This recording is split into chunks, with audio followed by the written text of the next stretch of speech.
Bonjour à tous, c'est Azura, j'espère que vous allez bien. Aujourd'hui on part sur le continent africain, mais un petit peu ailleurs aussi, vous allez voir. Si vous n'avez pas encore vu la vidéo sur le vaudouisme à propos des croyances, pour faire un petit tour d'horizon, je vous invite à y checker juste avant cette vidéo. Si c'était déjà fait, on part tout de suite à la découverte de Mami Wata.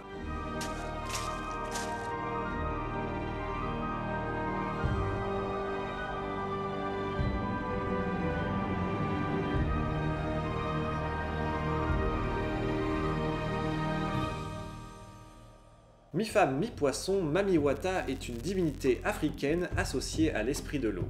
Bien que sa représentation et les croyances y étant associées diffèrent d'un lieu à l'autre, elle est vénérée du Nigeria au Congo en passant par le Cameroun. Cette déesse prendrait toutefois sa source dans le culte vaudou ouest-africain que l'on retrouve au Togo et au Bénin.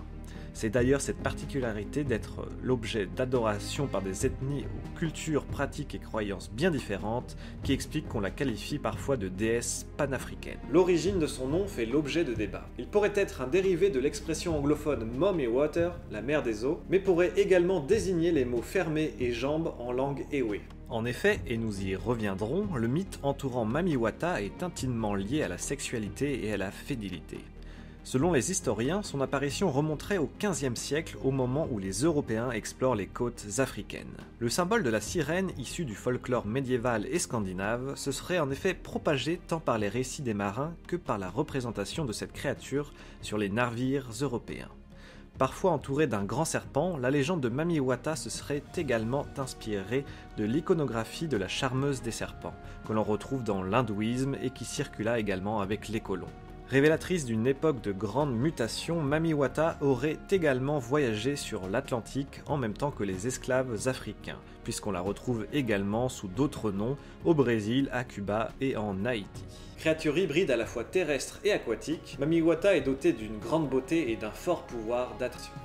Elle arbore des bijoux éblouissants et elle est associée à la luxure. La légende raconte que Mami Wata entraînerait marins et pêcheurs dans son royaume aquatique.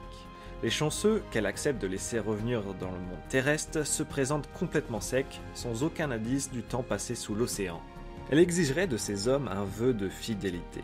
Ceux qui respectent ce pacte sont alors dotés d'une nouvelle spiritualité, d'un plus grand pouvoir de séduction et attirent abondance et richesse.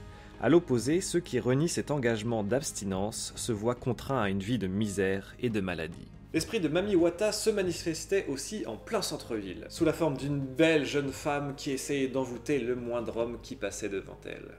Elle apparaîtrait particulièrement dans les lieux de débauche à la tombée de la nuit. Après avoir séduit un homme et eu une relation charnelle avec lui, elle révélerait alors sa réelle identité. Encore une fois, Mami Wata exigerait à cet homme fidélité. Un pacte respecté est synonyme de fortune alors que l'infidélité attire ruine et misère. Plus qu'une simple appropriation du symbole européen de la sirène, Mami Wata serait en fait le résultat d'un processus de réinvention et de syncrétisme avec des croyances endogènes.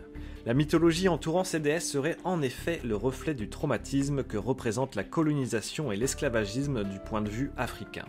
L'attitude autoritaire et égoïste qu'on lui attribue, son association avec la luxure et la perversion et ses pouvoirs en lien avec la richesse et l'accumulation seraient des allégories représentant l'archétype du colon européen.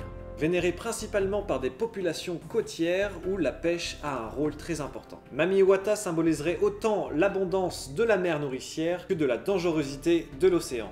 Elle évoquerait ainsi la complexité et la dualité du monde. La légende de Mami Wata peut aussi être analysée à la lumière des défis auxquels les sociétés africaines contemporaines sont confrontées. Mentionnons d'abord les enjeux liés à la sexualité, fidélité, polygamie, voire épidémie du sida, mais également ceux en lien avec la pauvreté, les inégalités et le désir d'ascension sociale.